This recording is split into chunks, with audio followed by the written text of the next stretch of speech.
ఇప్పుడు మీరు చూస్తుంది 54 రోజుల సునహరి వరి చేను ఇది. ఇది చిరుపొట్ట దశలో ఉంది. చిరుపొట్ట అంటే యాక్చువల్గా మనకి ఆడవారికి పొట్ట దశ, పొట్ట అంటారు కదా. సో అట్లా పొట్ట దశ అంటే ఇంకా కంకి రాకుండా అది తయారవుతుంది అన్నట్టు లోపల. చిరుపొట్ట అంటే దాని ముందుది, అంటే కొంచెం గొట్టంలాగా మీరు గమనిస్తే ఇట్లా గొట్టంలాగా ఉంటుంది, ఇలా గుండ్రంగా తయారవుతుంది అన్నమాట. దాన్ని చిరుపొట్ట దశ అంటారు. సో ఇది ఇప్పుడు చిరుపొట్ట దశలో ఉంది. చిరుపొట్ట తర్వాత పొట్ట దశ, తర్వాత ఈనిక అనమాట. తర్వాత కంకిలు బయటకు వస్తాయి. మేము ఈరోజు స్లరీ నీళ్ళు పెడుతున్నాము. చూడండి ఎంత నురుగు వస్తుందో. దీనికి ఈసారి మూత్రం కలిపాము. మూత్రం ఎందుకంటే కలుపు చచ్చిపోవాలి, చంపాలని కలుపుని ఆ ఉద్దేశంతో మేము మూత్రం కలిపినందువల్ల ఆ నురుగు వస్తుంది బాగా. మేము నిరంతరం స్లరీ నీళ్ళు ఇస్తున్నాము జీవామృతానికి బదులు.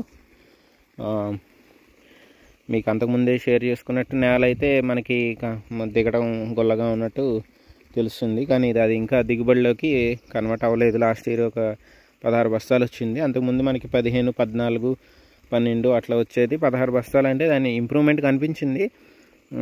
కాకపోతే కనీసం మనకి ఏంటంటే 20 బస్తాలు వస్తాయి, కానీ మనకేమీ గిట్టుబాటు అయితే కాదు.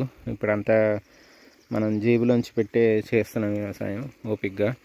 ఎందుకంటే నేల అనేది చాలా పాడైంది కాబట్టి దీన్ని మళ్ళీ సరి చేసుకుని మాత్రమే మనం దీంట్లో ఏమైనా ఆదాయం ఆశించగలం. ఇలాగే మళ్ళీ ఆదాయం రావట్లేదని ఇలాగే వదిలేస్తే ఇంకా పాడైపోయి నేలంతా దానికి కనీసం ఈ గింజలు కూడా లేకుండా అవుతుంది, ఆహార కొరత ఏర్పడుతుంది. ఇప్పుడైతే ఆహారం వస్తుంది, కానీ దాంట్లో ఏం పోషకాలు ఏమి ఉండట్లేదు. మనం మామూలుగా కెమికల్లో పండించే ఆహారంలో టెస్టింగ్ అనేది చేయట్లేదు, కానీ టెస్టింగ్ చేస్తే దాంట్లో యాంటీ ఆక్సిడెంట్స్, కావాల్సిన పోషకాలన్నీ కూడా చాలా చాలా తక్కువ ఉంటున్నాయి. సో యాక్చువల్గా ఇప్పుడు అందుకే ఫోర్టిఫైడ్ రైస్ అని వస్తుంది. గవర్నమెంట్ ఫోర్టిఫైడ్ రైస్ ప్రవేశపెడుతుంది. అంటే ఏంటి, మనం ఉండాల్సిన పోషకాలు లేకపోవడం వల్ల మళ్ళీ దాన్ని ఆర్టిఫిషియల్గా పైనుంచి దాన్ని పెట్టి అట్లా ఫోర్టిఫైడ్ రైస్ అని అమ్ముతున్నారు. సో అది ఎంతవరకు సమంజసం అర్థం కాదు. ఎందుకంటే మనకి ఆహారం పోషకాలతో పాటు ఇచ్చేది మొక్కలు మాత్రమే. అలా కాకుండా దాన్ని బయట నుంచి ఎక్కడి నుంచో ఫోర్టిఫై చేద్దామంటే అది ఫీజిబిలిటీ ఎంతవరకు ఉంటుందో తెలియదు. కాబట్టి ఇప్పుడైనా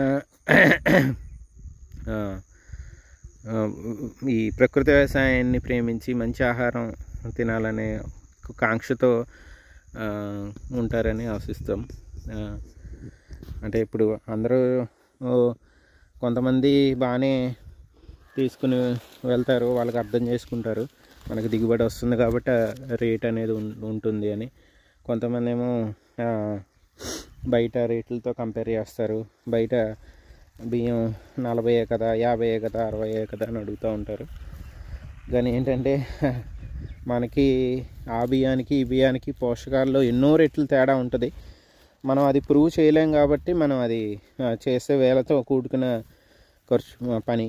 మనం అంతా గమనించుకోవాల్సింది ఏంటంటే మన ఆరోగ్యం ఎలా ఉంది అనేదే గమనించుకోవాలి. తిన్న తర్వాత ఆరోగ్యం ఎలా ఉంది, మనం కొంచెం హెల్తీగా ఉంటున్నామా లేదా, కొంచెం కడుపు నిండి ఎక్కువసేపు పని చేసుకోగలుగుతున్నాం లేదా, తక్కువ తిని ఎక్కువ పని చేసుకోవాలి. అది మనిషి యొక్క ధ్యేయం. ఎందుకంటే మనిషి మనసు ప్రధానమైన వ్యక్తి కాబట్టి తక్కువ తినాలి, ఎక్కువ పని చేసుకోవాలి నిద్ర రాకుండా.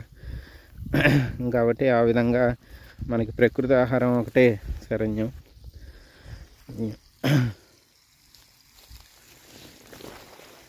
ఈ వీడియోని ఇక్కడితో ముగిస్తున్నాం.